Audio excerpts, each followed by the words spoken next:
It started with something odd last week. I was sorting through the last of my mother's belongings in her old place. She passed away from cancer. A long, tough ordeal I'm not ready to dive into now. My husband Ethan strolled in and said, "You're still dealing with these boxes?"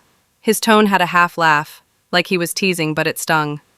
I froze, staring at him as he nudged my mom's old novels aside, acting like they were cluttering his space. That's when I realized he's been off lately. More than usual. My mom's been gone for about 3 months, I think. It feels like forever, and yesterday all at once, if that even makes sense. She was my only true family.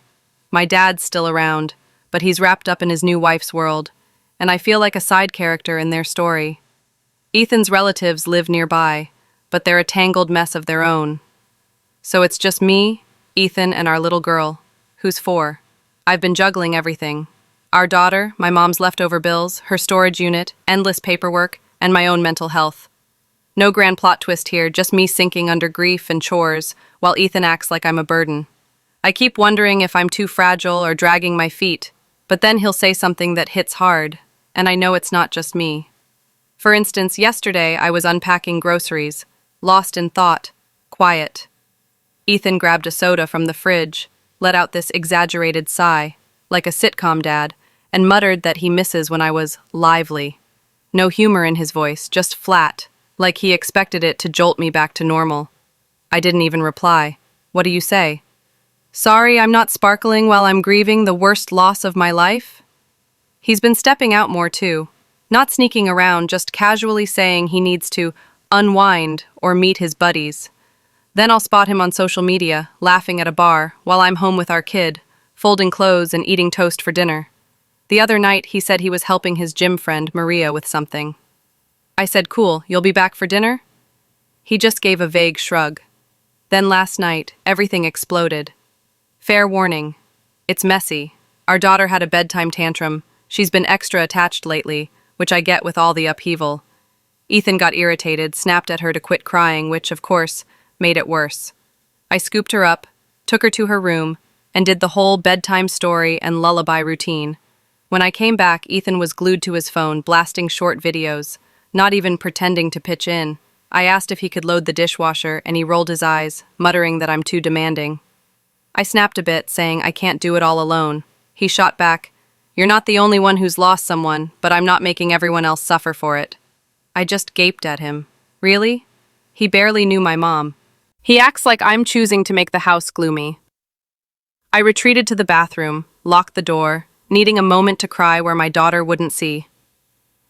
Barely 5 minutes in, he's pounding on the door, not a tap, but full-on slamming his hand. He called me selfish, said I'm always dodging my duties, and told me to stop dwelling on someone who's gone for good. I begged him to leave me alone, but he kept ranting. Our daughter started sobbing again, startled by the noise, and I was just done. I stepped out and told him to go hang with his friends if I'm such a hassle. He said maybe I will since I never get a break. I fired back, and what break do I get? He didn't even meet my eyes, just grabbed his coat and stormed out, slamming the front door so hard a photo frame wobbled. He left me with our daughter. She was still teary, so we cuddled on the couch watching her favorite show until she settled. I texted Ethan to ask when he'd be back. No reply. Called once, straight to voicemail. I tried not to panic, but I was so furious I couldn't think straight. I ended up dozing on the couch with her, too exhausted to move. He didn't come home until past 2 a.m.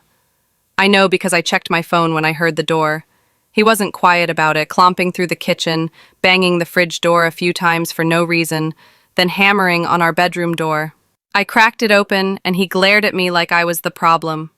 He said I need to stop causing scenes in front of our daughter and that he's sick of tiptoeing around. I said I'm exhausted too. He opened his mouth to argue, but I closed the door in his face. I heard him grumbling, but he eventually retreated to the spare room. This morning, our daughter crawled into bed with me, asking where Daddy was. I said he was sleeping, and she asked if he was angry. I didn't know how to answer. I got her ready for daycare, packed her lunch, and went to make coffee. That's when I saw a handwritten note on the fridge, rare for him, that just said, "Need a break. You should take one too." No apology, nothing. I texted him, asking who's picking up our daughter today. No response.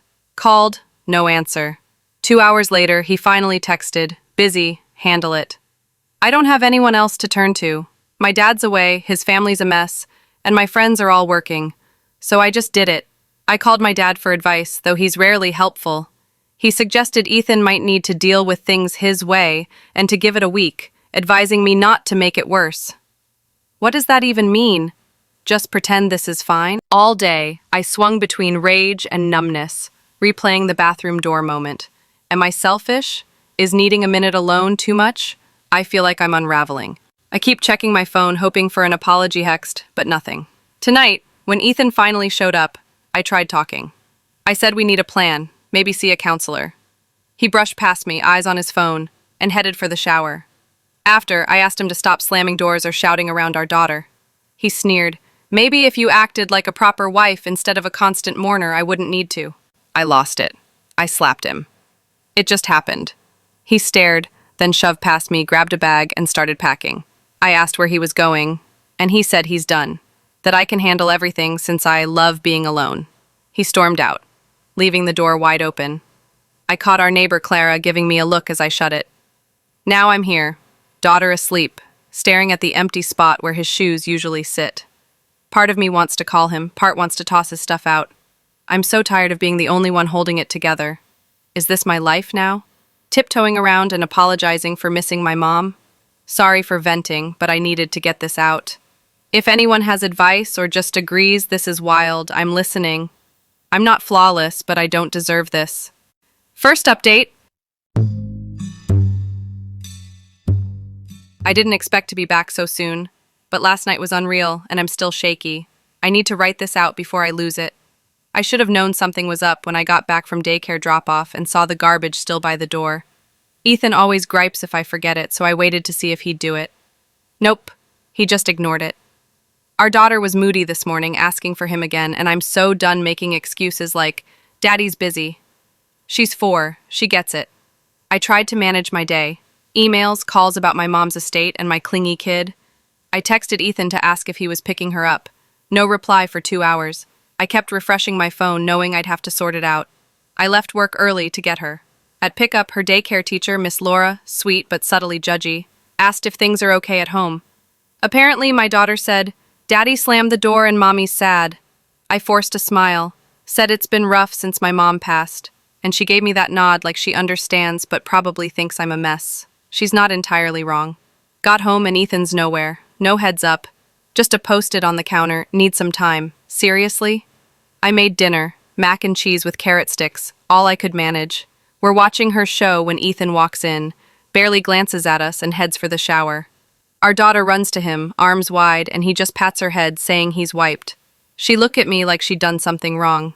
I swallowed my anger, told her Daddy needs quiet, and got her coloring to distract her. Post-shower, Ethan's in sweats, scrolling his phone at the table.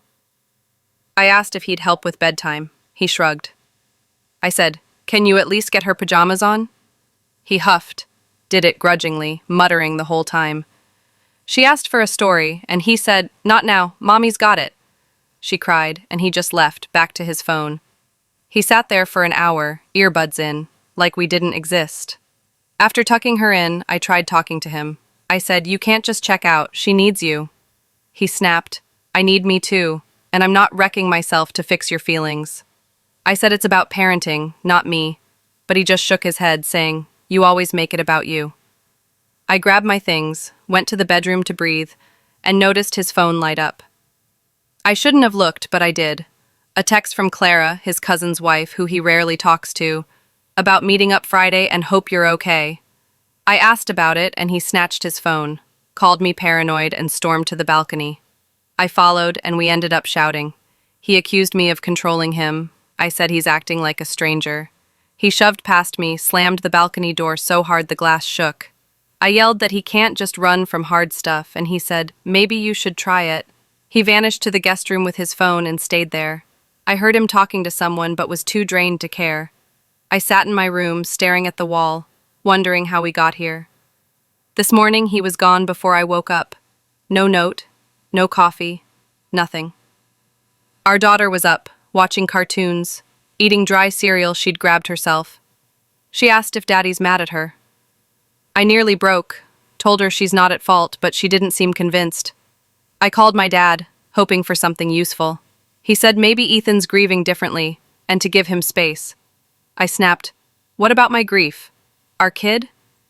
He sighed, offered to visit, then admitted his wife doesn't want the drama. I said thanks and hung up. Useless. At noon, Ethan texted, "I'll be late." No mention of our daughter. I asked if he's picking her up. Ignored for an hour, then he replied, "Your issue today." I nearly smashed my phone, but handled it. Picked her up, made dinner, leftover pasta, no judgment. Tried for normal, but she was fragile, asking about daddy, needing her stuffed bear, which I dug out from under the couch. She said she misses grandma. I hugged her, barely holding it together. Ethan got home past 9, reeking of beer but not drunk, just grumpy. He said, "Hope you're satisfied. You got what you wanted." I asked what that meant, and he said, "You pushed me out." Then he plopped on the couch, like waiting for me to react. I ignored him, cleaned the kitchen. He followed, leaning on the counter, and said, "You're fixated on loss. Move on." I told him he doesn't get it. He said, "I've lost people too, but I don't pull everyone down with me." I was floored. I said, "You're comparing your distant aunt to my mom?" He shrugged, said, "It's all the same eventually." I wanted to yell, but told him to back off. I was done arguing. He shoved a chair, scratching the floor, and left. I called a friend, not my closest, just someone from before, but she was busy, texted, "Hang in there." I scrolled online for hours, reading similar stories, but they had supportive families. I put my daughter to bed alone. She asked if Daddy would say goodnight. He was locked in the guest room. I knocked, said she wanted him, but he shouted, "Tell her I love her. I'm busy." I said that's not parenting, and he yelled, "I can't talk, you'll twist it."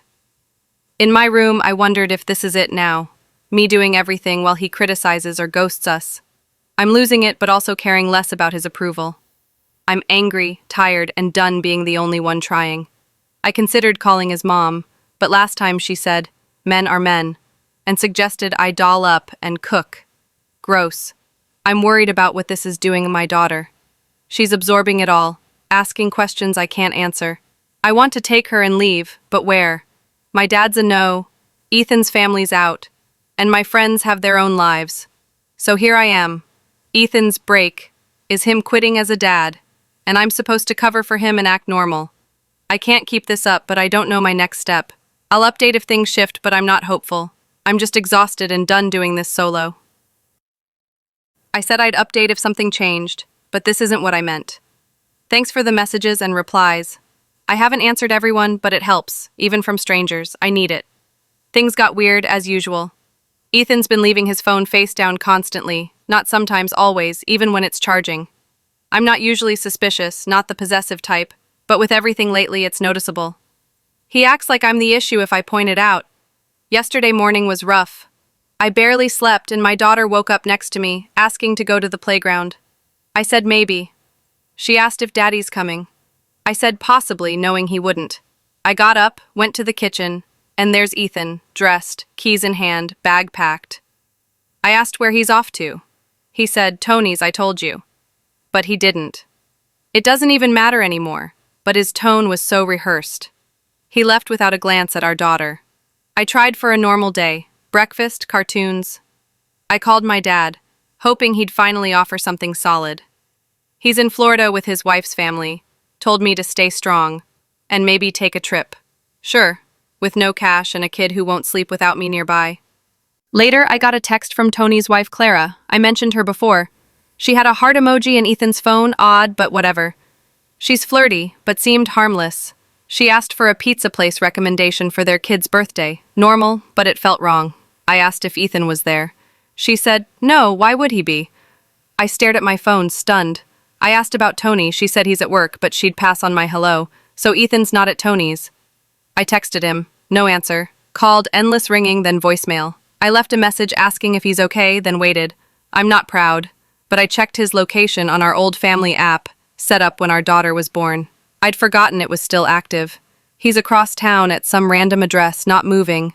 I waited an hour, then 2. Finally, he texted, Don't wait up, need a break. I almost laughed, it's so predictable. But I'm done letting it slide. I called Tony directly, feeling awkward but needing answers. He sounded groggy, said Ethan's not there and they haven't hung out in weeks. I heard Clara in the background, asking if everything's fine. I mumbled an apology and hung up, hands trembling. I sat there, thinking of all the times I let Ethan make me feel like I was overreacting. Maybe I am, but facts don't lie. He came home late, after dark, went straight to the guest room without a word. I followed and asked where he'd been. He brushed me off, called me paranoid, said I'm making it about me. I told him I called Tony, so he can stop lying. He got furious, stood so fast he knocked over a chair, and pushed past me to the hall, saying I'm crossing lines, humiliating him. I said he humiliated himself and I just want the truth. He slammed the bathroom door, denting the wall. I knocked, said I'm not leaving until he talks. He flung the door open, arms crossed, and said I need help, that I'm unhinged and controlling. I told him I'm done letting him lash out at me or our daughter. He laughed, said maybe he should crash at his mom's since I don't want him here. I said go, but be honest and you're not taking our kid. He said he has equal rights and I'm not fit to decide. I warned him not to try, dead serious. He got in my face, too close, but I didn't flinch. I said, take your space, but don't threaten me. He stormed out, slamming the front door. I followed to the hallway, saw a neighbor peek out, judging us. I locked the door and texted him to talk like an adult if he wants to return. No reply. I called my dad, desperate. He suggested I visit, then said his wife doesn't want the drama. I said, thanks, real helpful, and hung up. Texted a few friends. Nobody answered, probably sick of my chaos. My daughter woke up that night, climbed into my bed, said she dreamed Daddy left forever. I held her, promised I'm staying, and barely slept, waiting for the next blow. This morning, Ethan's mom texted out of the blue, asking if I'm okay, saying Ethan called her last night. She didn't say what he told her, just offered to talk. I replied, it's messy, thanks for checking. The day was tense. Ethan didn't come home. I tried keeping things normal for my daughter, but she was subdued. I took her for ice cream to escape the house. Texted Ethan that we were going out. No response. By dinner, he texted, you made this worse. Now my family's involved. Happy? I replied, you dragged them in by lying and vanishing. He ignored me. Late that night, a knock. Ethan's mom and sister, looking awkward, holding a tray of brownies. Why do people do this? I let them in, but wasn't up for a big chat. They sat, offered my daughter a brownie, and Ethan's mom said we should all cool off and not make rash choices while I'm grieving. I nearly laughed. I said I'm not deciding anything. I just want a partner who shows up. Ethan walked in, saw them, and accused me of turning his family against him. I said I'm just done with his lies. He played the victim, called me unstable, said he's worried about our daughter. I stood up, told him to be a parent if he's so concerned. He talked over me, but I held firm. His sister tried to play peacemaker, but she just wanted it over. Ethan said maybe he should take our daughter to his mom's to give me space. I shut that down. Said he doesn't get to dodge his choices. He tried to grab her, but I blocked him, told him to back off and act like an adult. He tugged her toward the door, and I physically stopped him, gripping his arm. He looked to his mom, but she shook her head, told him to stop. He let go and stormed to the guest room. His mom apologized, and they left. Now it's quiet. My daughter's asleep. I'm staring at uneaten brownies, realizing I've spent months letting Ethan make me feel crazy. I'm not. I'm done acting like this is normal. If he wants out, fine, but he won't rewrite history or take my daughter to avoid accountability. I don't know what's next, but I'm not backing down. I'll protect my kid and do what's needed, exhausted, but not defeated. Third update. I wasn't sure I'd post again, but last night and today were so bizarre I need to vent before I lose it. This is my life, and I keep thinking if I read this online I'd say, leave. But it's not that easy, is it? After the brownie fiasco, I tried to shut down, go on autopilot, made breakfast for my daughter. She wanted waffles like grandma's. I said sure and heated a frozen one. She barely ate it. I scrolled my phone, half distracted, half hoping for a decent text from Ethan, but nothing. I heard him in the guest room, but he didn't show. I think he slipped out, maybe to brood at a cafe. I didn't care. Then it got weird. Ethan's mom and sister showed up again, this time with groceries, apples, a roasted chicken, juice, and a random zucchini. His sister, Rachel, was overly sweet, calling me dear and hun, which isn't her style. My daughter was thrilled to see them, but I sensed the strain. They sat at my table, whispering. Ethan's mom said they want to help, maybe ease things for everyone.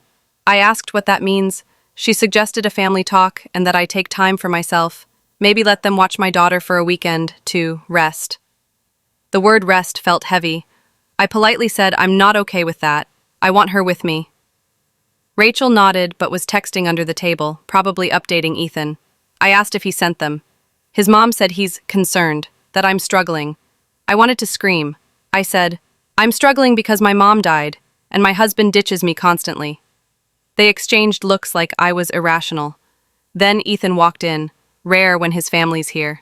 He saw them and started his, I'm trying to help, but you make it impossible, routine. I told him to help by being honest and parenting, not passing it to me or his family. He said he's shielding our daughter from my dark moods like I'm a villain. I was trembling with anger. I said, You're not taking her anywhere. Stop with this unstable mom nonsense. Rachel said we should all relax, but I said I'm done staying quiet. I told them to talk or leave, but I'm not giving up my kid to ease their guilt. Ethan banged the table, scaring our daughter into tears. I picked her up, took her to her room. Rachel followed, saying, Daddy's just stressed, but I told her not to downplay it. She tried to hug me. I pulled away. I overheard them discussing an intervention. I walked in, said, I'm right here. Talk to me. Ethan's mom said I should see someone, maybe take a break from my daughter to focus on me. I said no and asked them to leave. Ethan blocked the door, called me unreasonable. I pushed past, opened it, and told them to go, saying they can return when they treat me like a person, not a problem. Rachel said they're worried, but I told her to worry about Ethan. I locked the door. My daughter clung to me all afternoon, holding my hand even during lunch. I thought, if this is what standing up costs, so be it. Ethan sulked, avoiding me. He later said if I keep this up, he'll get a lawyer for custody. I laughed. Bad move. It pissed him off. I said, good luck telling a judge you bailed on your grieving wife and toddler. He glared and hid in the guest room. I texted my dad. He said, can't get involved. Ethan's mom texted an apology but still pushed me to take care. I ignored. I'm fed up with her acting like this is concern when it's about keeping up appearances. Neighbors are noticing. Mrs. Lane across the hall asked if I'm okay. I said, tough week, and she nodded knowingly. Last night, Ethan tried to play calm, saying we're both unhappy and should separate. I said, fine, but I'm staying in the apartment and he's not taking our daughter. He called it unfair. I said his actions are unfair. He yelled and I warned him I'd call the police if he woke her. He left, slamming the door, saying, you'll regret this. I'm scared, not that he'll hurt us, but of what happens when I stop going along. Will he fight for custody? Will his family keep interfering? Will my daughter remember this as the year everything broke? I made a list of steps. Called the building manager about changing locks, needs Ethan's signature or a court order. Researched mediation for a paper trail, left a therapist voicemail. I need help, but not their kind. Tonight, my daughter chose dinner, nuggets and pears, and we watched a movie. She asked if Daddy's coming home. I said, maybe later, just us for now. She was okay with it. Ethan's still here, sort of. He left after dinner, said he needed air, but I heard him on the phone with his mom about next steps. I didn't listen, but I know it's not over. He came back, went to the guest room, silent. I don't know what tomorrow holds, but I'm not giving up my home or daughter, and I won't let Ethan or his family define me. That's where I'm at. No big lessons, just surviving. If you've been through this and made it out, how? Or just tell me I'm not nuts for fighting back. I need that tonight. Final update. First odd thing. After Ethan's family left, he went completely silent. Not just brooding, total ghosting. No calls, no texts, not even about our daughter. I let it slide for a day, then two. By day 3, I got paranoid, like he was planning something. Then I got a text from Ethan, but not to me. A group chat with his mom, sister, and me. It said, since Tara won't work with me, I'm taking our daughter for the weekend. It's set. Like I'm just a hurdle. His mom chimed in. We'll help. Rachel sent a thumbs up. I was livid but didn't reply right away. I texted Ethan privately, saying, You want to see her? Arrange it with me, not a group chat. He replied, I'm done with your chaos. I'll be there 9 a.m. Saturday. Come Saturday, 8:50 a.m., I'm ready for a fight. He shows up with his mom and Rachel, acting like it's a celebration. He tries to barge in. I block the doorway, saying, Hold on. You're not taking her for the weekend without a plan. He gets defensive, accuses me of keeping her from him. His mom rambles about family togetherness. I tell them, You don't get to steamroll me. You want time with her? Fine, but we agree on details. Ethan raises his voice, calling me difficult, unstable. Rachel steps between us. I tell her to move. I'm not arguing in front of my daughter. He tries to push past me physically. I plant myself, hand on the frame, and say, Stop. You're not coming in until you act reasonable. My daughter's behind me, gripping her bear, scared. His mom says I'm overreacting to let it go. I snap a bit, saying, This is my home. You don't get to take over because my boundaries bother you. I told Ethan, Try that again and I'm calling the landlord. Neighbors can deal with it. He backs off, red-faced, muttering. I said, Take her to the park for a few hours, but no weekend until we have a deal. His mom tried guilting me, but I shut it down. Finally, Ethan grumbles, Fine, park until 3. I handed him a bag, snacks, wipes, water, her bear, knowing he'd forget. They left and I collapsed on the couch, trembling for 10 minutes. I nearly cried, but cleaned the kitchen instead. My phone lit up with texts from his mom. After Ethan took your daughter to the park, you sank onto the couch, trembling from the standoff but resolute. His mom's texts flooded in, but you ignored them, done with their guilt trips. You couldn't keep living in this loop of avoidance, blame, and tension while grieving your mom. For your daughter's sake, you took charge. You left an urgent voicemail for a therapist to process your pain and Ethan's neglect, contacted legal aid to learn about custody and housing rights, and started journaling every incident, texts, notes, arguments, to build a record.